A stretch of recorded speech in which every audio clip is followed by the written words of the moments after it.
할렐루야. 오늘 이 새벽 하나님께 예배드림을 사모함으로 이렇게 주의 전으로 나오신 우리 모든 성도님들, 또한 영상으로 함께 예배드리시는 모든 성도님들에게 하나님의 크신 은혜와 평강이 먼저 충만하게 넘쳐나시기를 주의 이름으로 간절히 축원합니다.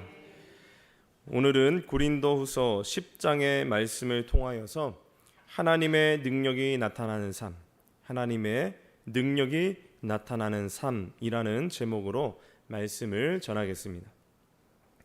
먼저 오늘 본문은 세 개의 단락으로 구분해 볼 수 있습니다. 첫 번째 단락은 1절에서 6절까지의 말씀으로 고린도 교인들에게 바울 자신을 사도로 받아줄 것을 간절하게 부탁하며 특별히 적대자들을 대하는 자세에 대한 그러한 내용입니다. 두 번째 단락은 7절에서 11절까지의 말씀으로 사도 바울에게 쏟아지는 비난에 대해 대응하며 사도의 권위에 대하여서 설명하고 있습니다. 그리고 마지막 세 번째 단락은 12절에서 18절까지의 말씀으로 진정한 자랑은 오직 주님만을 자랑하는 것이라 그렇게 고백하는 내용입니다. 오늘 우리가 읽은 고린도서 10장은 이전 장과는 분위기가 전혀 다르다는 것을 느낄 수가 있습니다. 특별히 사도 바울은 8장과 9장에서 어려움에 처한 예루살렘 교회를 위해 구제 헌금을 감사하는 마음으로 정성껏 준비하자고 사랑으로 고린도 교회를 권면했습니다. 그런데 오늘 우리가 읽은 10장에 들어서면서 그 어조가 180도 변하여 자신의 사도권에 대하여서 이제 아주 강력하게 변호를 하고 있습니다. 왜 그런 것일까요? 바로 여전히 고린도 교회의 성도들 가운데에 거짓 성생들에 의해 미혹이 되어서 이 바울의 사도권을 의심하고 불신하는 사람들이 남아있었기 때문입니다. 이에 대해 사도 바울은 앞부분에서 단순히 자신의 사도권을 방어적인 측면에서 소극적으로 변호를 했다면 이제는 보다 적극적으로 강력하게 자신의 사도권을 강조하면서 거스르는 자들을 엄중하게 경고하고 있습니다. 그래서 바울은 오늘 본문부터 고린도 후서의 나머지 부분을 자신의 사도직을 옹호하는 데에 다 할애를 하고 있습니다. 사도 바울을 대적했던 사람들은 스스로를 그리스도의 사도라 말하는 유대인 그리스도인들이었습니다. 이 사람들은 화려한 수사적 언변을 가졌고 또 권위의 과시, 환상과 계시의 체험, 그리고 놀라운 능력을 보이는 것을 참된 사도의 증표로 제시합니다. 그래서 그들은 사도 바울이 언변이 부족하고 그가 영적 체험이 없다고 비난을 했습니다. 이러한 상황에서 사도 바울은 자신의 사도권이 의심받게 된 것을 알고는 자신을 더 강력하게 변호하고 있는 것입니다. 지금 사도 바울이 겪고 있는 것과 같이 오늘날 우리들도 살아가다 보면은 다른 사람에게 이렇게 비난을 받거나 오해를 사게 될 때가 있습니다. 또한 신앙생활 하면서조차도 그러한 일을 겪을 때가 있습니다. 그럴 때 우리는 보통 어떻게 반응합니까? 굉장히 억울해합니다. 만약 믿었던 이에게 그런 일을 겪게 되면 배신감과 분노에 사로잡히기도 합니다. 그래서 관계를 끊기도 하고 나의 그 억울함을 풀기 위해 인간적인 방법을 총동원하기도 합니다. 그러나 우리는 인간적인 방법이 아닌 하나님의 지혜로 이러한 신앙의 위기를 잘 넘겨야 합니다. 내 생각, 내 방법으로는 한계가 있기 때문입니다. 인간적인 방법으로 해결하다 보면은 오히려 감정 싸움으로 번지는 경우가 많습니다. 그래서 우리는 인간적인 방법이 아니라 하나님의 지혜로서 이러한 신앙의 위기를 잘 넘어가야 합니다. 그러면 어떻게 해야 우리가 하나님의 지혜, 하나님의 능력으로 이러한 위기를 잘 극복하고 승리하는 삶을 살아갈 수 있는지 오늘 본문 말씀을 통해 주시는 몇 가지 영적인 교훈과 은혜들을 잠시 나누고자 합니다. 첫째로 예수님의 마음을 품어야 합니다. 예수님의 마음을 품어야 합니다. 고린도 교회의 성도들은 대적자들의 거짓말에 속아 믿음이 흔들리고 있습니다. 이러한 소식을 들은 사도 바울의 마음이 어떠하겠습니까? 당연히 너무나 속상하고 마음이 무너져 버렸을 것입니다. 또 큰 실망감과 억울함으로 분노의 마음도 있었을 것입니다. 그런데 이러한 상황에서 사도 바울은 어떻게 반응합니까? 1절 후반절 말씀 보시면 이제 그리스도의 온유와 관용으로 친히 너희를 권하고, 그리스도의 온유와 관용으로. 여기서 바울이 보여주는 반응은 두 가지 모습입니다. 바로 온유와 관용입니다. 온유, 이 온유는 온화하고 온순한 마음이고, 관용은 너그럽고 관대한 마음입니다. 즉 사도 바울은 그리스도의 온유와 관용의 성품을 충분히 경험했던 사람으로서 자신의 자존심을 내세우지 아니하고 오히려 상대방의 사정을 충분히 너그러이 고려하고자 했습니다. 그런데 여기서 중요한 것은 이것이 사도 바울의 온유와 관용이 아니라는 것, 예수님의 온유와 관용이라는 사실입니다. 무슨 말입니까? 사도 바울은 인간적인 생각과 자신의 감정에 휩쓸려서 그 성도들을 대하지 않았고, 예수님의 마음으로, 예수님의 그 마음을 품고 성도들을 대했던 것입니다. 우리 야고보서 3장 17절에는 이 관용을 위로부터 난 지혜라고 했어요. 위로부터 난 지혜. 또한 우리 주님께서는 마태복음 11장 29절에서 나는 마음이 온유하고 겸손하니 나의 멍에를 메고 내게 배우라, 그리하면 너희 마음이 쉼을 얻으리니, 이렇게 말씀하셨습니다. 또한 사도 바울은 빌립보서 2장 5절에서 이렇게 말했습니다. 너희 안에 이 마음을 품으라, 곧 그리스도 예수의 마음이니. 아멘. 사도 바울이 고린도 교회의 성도들과 함께 있을 때 사도의 권위를 내세우지 않았던 이유는 바로 이러한 마음, 예수의 마음을 품고 있었기 때문입니다. 즉 그가 그리스도 예수의 마음을 품고 있었기 때문에 예수님의 온유하심과 관용의 자세로서, 하늘의 지혜로서 성도들을 대할 수 있었던 것입니다. 바울이 왜 분하지가 않았겠습니까? 왜 억울하지가 않았겠습니까? 왜 할 말이 없겠습니까? 사도 바울은 대적자들의 그 공격에 감정적으로 흥분하지 않고 자신의 마음을 다스릴 수 있었던 것은 예수님의 마음이 그의 삶을 온전히 지배하고 있었기 때문이라는 겁니다. 그래서 바울은 원수들의 부당한 비난에 맞서 3절에서는 이렇게 말합니다. 우리가 육신으로 행하나 육신에 따라 싸우지 아니하노니. 이 말은 그가 이 땅에 육신의 몸을 입고 살아가는 것은 맞지만 육신에 따라, 즉 세상의 가치 기준에 따라 행하지는 않는다고 그렇게 말하는 것입니다. 예수님께서 그러셨기 때문에. 사랑하는 우리 성도 여러분, 오늘 사도 바울의 모습이 우리에게 주는 도전은 무엇입니까? 바로 우리가 이 세상에서 살아갈 때 아무리 원통하고 억울해도 육신에 속한 삶의 방식으로, 즉 인간의 생각 그리고 인간적인 방법으로는 결코 승리의 삶을 살아갈 수 없다는 것입니다. 그러므로 하나님의 방법이 우리의 방법보다 더 낫다는 것을 우리가 신뢰함으로 그리스도의 온유, 그리스도의 관용이 우리의 마음에 충만하여져서 나의 마음을 다스릴 때에 그러한 진정 세상을 이기는 그러한 능력을 소유하게 되는 줄로 믿습니다. 이러한 믿음으로 사도 바울과 같이 날마다 나의 자아를 십자가 앞에 내려놓음으로 상황과 감정에 흔들리지 아니하고 그리스도의 온유와 관용, 즉 주님의 그 마음으로 승리하시는 저와 여러분 모두가 되시기를 주의 이름으로 간절히 축원합니다. 두 번째로 겉모습이 아닌 중심을 보아야 합니다. 겉모습이 아닌 중심을 보아야 합니다. 오늘 본문 7절 말씀에 너희는 외모만 보는도다. 만일 사람이 자기가 그리스도에게 속한 줄을 믿을진대 자기가 그리스도에게 속한 것 같이 우리도 그러한 줄을 자기 속으로 다시 생각할 것이라. 바울의 적대자들은 고린도 교회의 성도들의 눈을 어둡게 했고 바울을 비난했습니다. 특별히 그들은 외형으로, 겉모습으로 사람을 판단했습니다. 그래서 바울은 7절에서 너희는 외모만 보는도다 이렇게 말하고 있는 것입니다. 이세기 글에 의하면은 바울은 키가 작았고 또 양 눈썹은 붙어 있었고 코는 조금 크고 머리는 벗겨졌고 다리가 구부정하고 단단한 몸을 가진 은혜가 충만한 사람으로 기록이 되고 있습니다.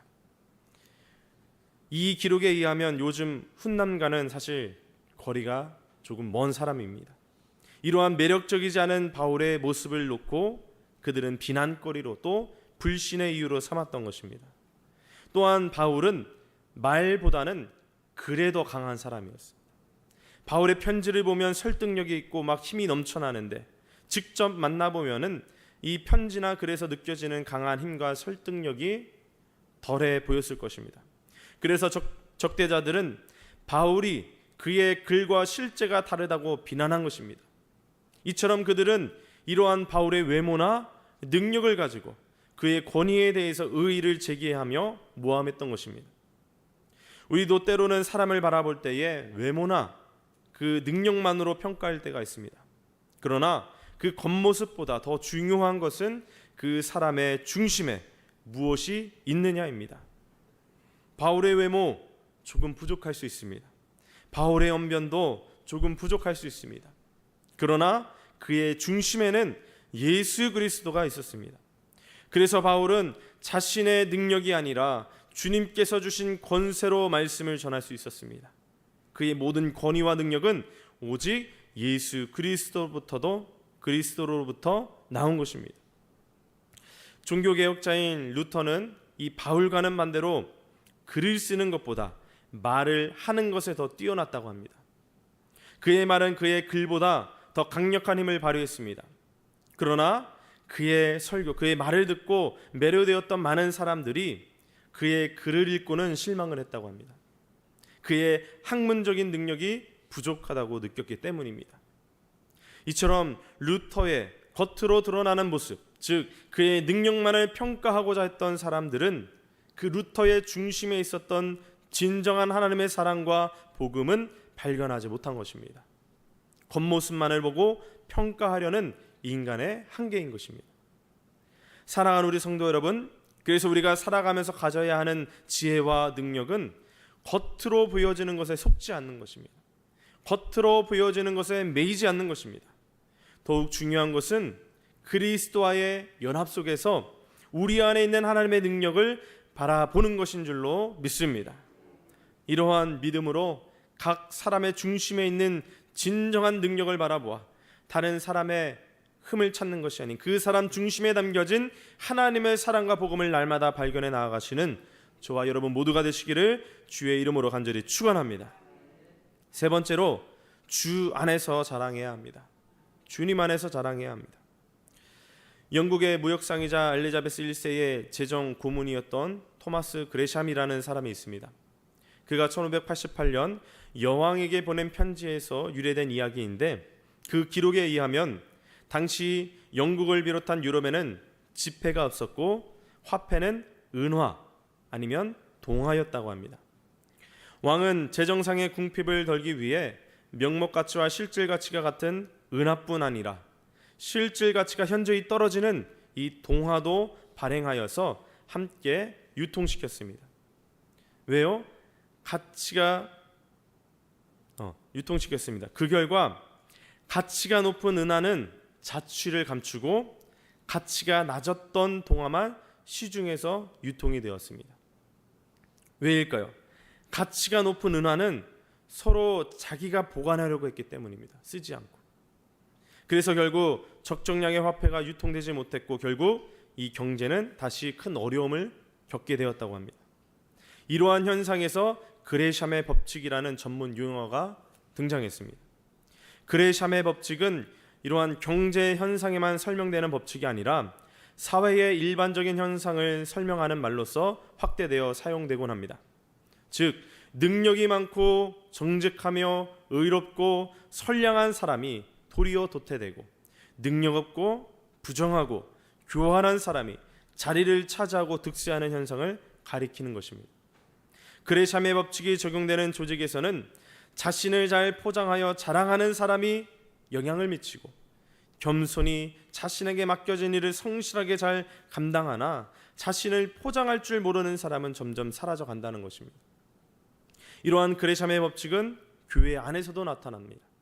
바울이 고린도 교회를 통해 겪고 있는 고난이 바로 그것입니다. 겸손과 온유로 영혼들을 사랑하며 세상의 헛된 것을 자랑하지 않았던 바울을 대적하여 그 영향력을 제거하려 하고 거짓으로 자신을 포장하려 자랑하던 이들이 고린도 교회에 대한 영향력을 가지게 된 경우가 그것이라는 겁니다. 바울은 그레샴의 법칙이 이 고린도 교회에 나타나는 것을 허용할 수가 없었습니다. 그래서 바울은 거짓된 무리들의 영향력을 끊기 위해서 어리석어 보였던 자기 자랑을 하게 됩니다. 바울은 자신을 자랑하는 것이 얼마나 어리석은 일인 줄 잘 알았지만, 그런데 부득이 해야만 하는 상황이 왔기에 어쩔 수 없이 자랑을 하게 됩니다. 진짜 어리석은 사람들의 그 어리석음을 드러내기 위해서. 그래서 바울은 이 대적자들과 자랑 대결을 합니다. 자신이 히브리인 아브라함의 자손임을 자랑하고 그리스도의 일꾼이라고 자랑하는 그 대적자들에 대하여서 바울도 그들 이상으로 자랑할 것이 많은 사람이라고 맞서는 것입니다. 그러면서 바울은 결국 이렇게 말합니다. 17절에 자랑하는 자는 주 안에서 자랑할지니라. 즉 사도 바울은 그리스도인들이 해야 될 자랑은 너희 거짓 사도들과 같이 자기 자신을 드러내는 것이 아니라 주 안에서의 자랑을 해야 한다고 선포하고 있는 것입니다. 그리스도 주 안에서 자랑이란 한마디로 내가 주님을 아는 것을 자랑하는 것입니다. 내가 하나님을 알고 내가 주님의 의를 이렇게 체험했고 내가 믿는 주님은 이러한 분이시다, 이렇게 주님만을 자랑하는 것입니다. 사랑하는 우리 성도 여러분, 우리가 무엇을 자랑하며 사는가가 그 사람의 신앙을 결정짓습니다. 그 사람의 자랑은 곧 그 사람의 신앙이자 인격입니다. 그렇다면 오늘 여러분들은 무엇을 자랑하며 사시겠습니까? 바라옵기는 오늘 바울과 같이 주님만을 자랑하며 사시기를 간절히 소망합니다. 자신이 어리석은 줄 알아야 하나님의 지혜를 구하는 것이고, 자신이 약한 줄 알아야 하나님의 능력을 받는 것이고, 자신이 아무것도 아님을 깨달아야 하나님이 나의 모든 것이 되는 것입니다. 그러므로 나의 부족하고 연약함으로 인하여 염려하며 두려워 마시고 그 부족함과 염려, 연약함 가운데 역사하실 주님의 능력과 은혜를 기대하시기를 바랍니다. 그리하여 주님의 능력을 체험하는 인생, 바울과 같이 주님만을 자랑하는 그런 복된 인생들이 다 되시기를 주님의 이름으로 간절히 축원합니다. 기도드리겠습니다. 참 좋으신 하나님 아버지, 이 이른 새벽 주의 말씀 듣게 하시고 그 말씀을 깨닫게 하시니 감사를 드립니다. 우리가 이 말씀 깨달아 하는 것에서 멈추지 않게 하시고 이 말씀을 꼭 우리의 삶으로서 실천해내는 거룩한 주님의 백성들 다 되게 하여 주시옵소서. 오늘 사도 바울과 같이 날마다 나의 자아를 십자가 앞에 내려놓음으로 상황과 감정에 흔들리지 아니하고 주님의 마음으로 승리하는 삶 살아가게 하여 주시옵소서. 더 나아가 사람의 겉모습이 아닌 중심을 보게 하여 주시고 내 삶에서 주님만을 드러내고 자랑하는, 그리하여 하나님의 능력만이 나타나는 복된 인생들 되게 하여 주시옵소서. 이 시간 주님 앞에 귀한 예물을 성별하여 하나님께로 올려드린 손길들이 있습니다. 11조와 1000번제와 또 다양한 감사의 제목들 가운데에 꼭 응답하여 주시옵시고 이 예물이 사용되어지는 모든 곳곳마다 하나님의 뜻이 이루어지게 하여 주시옵소서. 또한 정성껏 예물을 올려드리는 우리 모든 성도님들의 삶 가운데에 하나님의 기름 부으심의 역사가 충만케 하여 주시옵소서. 이 모든 말씀 살아서 역사하시는 우리 주 예수 그리스도의 이름으로 간절히 기도하옵나이다. 아멘.